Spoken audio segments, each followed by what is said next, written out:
Sallallahu ala Muhammad,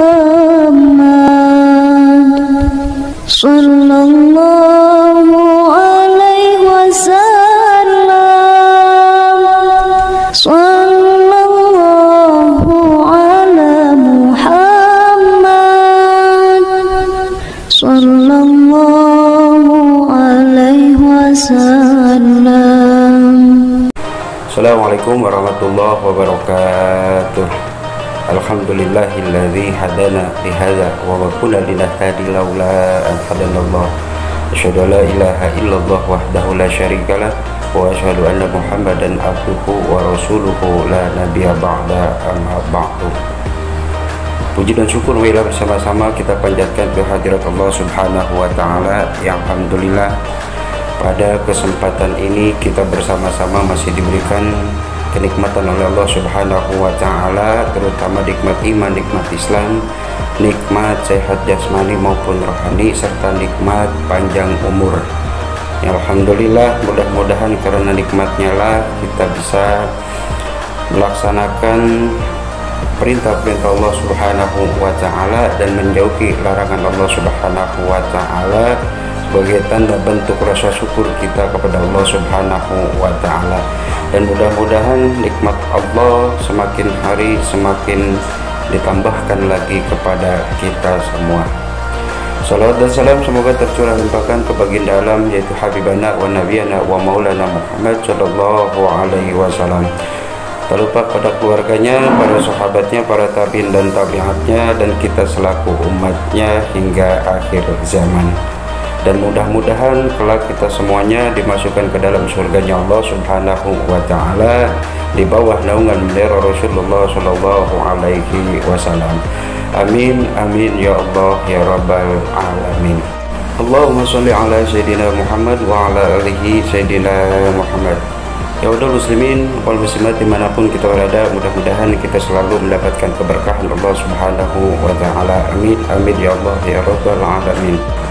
Bahwa barang siapa yang mencintai Allah Subhanahu wa ta'ala, tentunya dia banyak berzikir dan mengingat kepada Allah Subhanahu wa ta'ala. Nah, ketika kita banyak berzikir kepada Allah Subhanahu wa ta'ala, kemudian sebagai ganjarannya yaitu Allah Subhanahu wa ta'ala akan memberikan ampunan dan rahmatnya di dalam surga Allah Subhanahu wa taala, serta menempatkan bersama para nabi-nabi Allah dan orang-orang yang dicintai oleh Allah Subhanahu wa taala, dan kemudian diperlihatkan keagungan Allah Subhanahu wa taala. Dan barang siapa yang mencintai Rasulullah sallallahu alaihi wasallam, maka dia tentunya banyak membaca salawat kepada baginda Nabi Muhammad sallallahu alaihi wasallam dan mengikuti semua sunnah-sunnahnya. Sebagai ganjarannya kelak kita akan mendapatkan syafaatul uzma, dan kemudian kita akan dimasukkan ke dalam surganya Allah Subhanahu wa taala bersama Nabi Muhammad sallallahu alaihi wasallam. Sabda Rasulullah sallallahu alaihi wasallam, "Man ahabba sunnati faqad ahabani, wa man ahabani kana ma'i fil jannah." Yang artinya, barang siapa yang mencintai sunnatku, maka ia mencintaiku, dan barang siapa yang mencintaiku, maka dia akan di surga bersamaku. Ikhwanul muslimin wal muslimat rahimakumullah, dimanapun kita berada, mudah-mudahan kita selalu mendapatkan keberkahan Allah Subhanahu wa ta'ala. Oleh karena itu, kalau kita mengaku cinta kepada baginda Nabi Muhammad sallallahu alaihi wasallam, mari bersama-sama kita bersungguh-sungguh mencintai baginda Nabi Muhammad sallallahu alaihi wasallam, bukan hanya sebatas di mulut saja, tetapi direalisasikan dalam kehidupan sehari-hari dengan cara taat mengikuti sunnah-sunnah Rasulullah Shallallahu Alaihi Wasallam dan memperbanyak membaca sholawat kepada baginda Nabi Muhammad Shallallahu Alaihi Wasallam.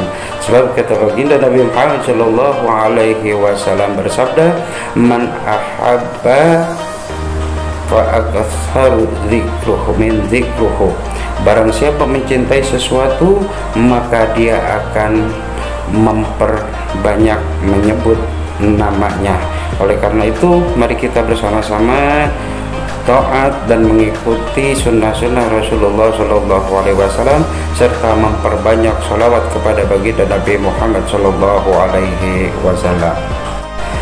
Ikhwanul muslimin wal muslimat dimanapun kita berada, mudah-mudahan kita selalu mendapatkan keberkahan Allah Subhanahu wa Ta'ala. Amin amin ya Allah ya Rabbal alamin.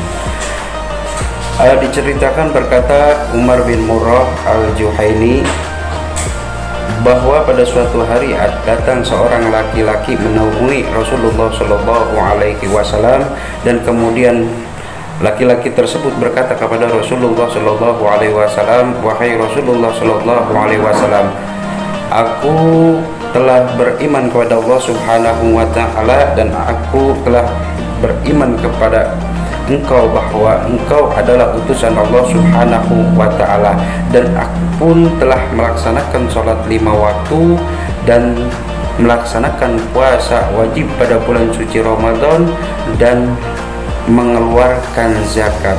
Ini laki-laki datang dari suku Guda'ah menemui Rasulullah Shallallahu Alaihi Wasallam.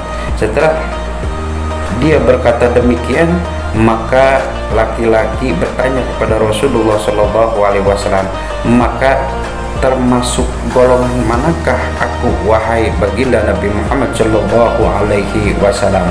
Maka kemudian Rasulullah Shallallahu Alaihi Wasallam bersabda, "Kalau memang demikian yang telah engkau ceritakan, engkau kelak akan dikumpulkan bersama para nabi-nabi dan para syuhada dan para shadiqin pada hari kiamat, kecuali engkau telah mendurhakai kedua orang tua." Na'udzubillah summa na'udzubillah. Wadul muslimin wal muslimat dimanapun kita berada, mudah-mudahan kita selalu mendapatkan keberkahan Allah Subhanahu wa Ta'ala. Rasul mengatakan bahwa ketika kita percaya kepada Allah Subhanahu wa Ta'ala, percaya kepada baginda Nabi Muhammad Shallallahu Alaihi Wasallam utusan Allah, dan kemudian berpuasa pada bulan suci Ramadan, mengeluarkan zakat, melaksanakan salat 5 waktu, insya Allah kita akan disatukan dengan para nabi-nabi Allah, dengan para sadiqin, dengan para syuhada, kecuali orang yang telah durhaka kepada orang tuanya. Oleh karena itu, mari bersama-sama kita berhati-hati, jangan sampai kita mendurhakai kedua orang tua kita. Insya Allah kesempatan yang lain Al-Fakir akan menerangkan bagaimana larangannya kita durhaka kepada kedua orang tua. Itu saja, kurang lebihnya mohon maaf. Wabillahi taufiq wal hidayah. Afwan minkum. Wassalamualaikum warahmatullahi wabarakatuh.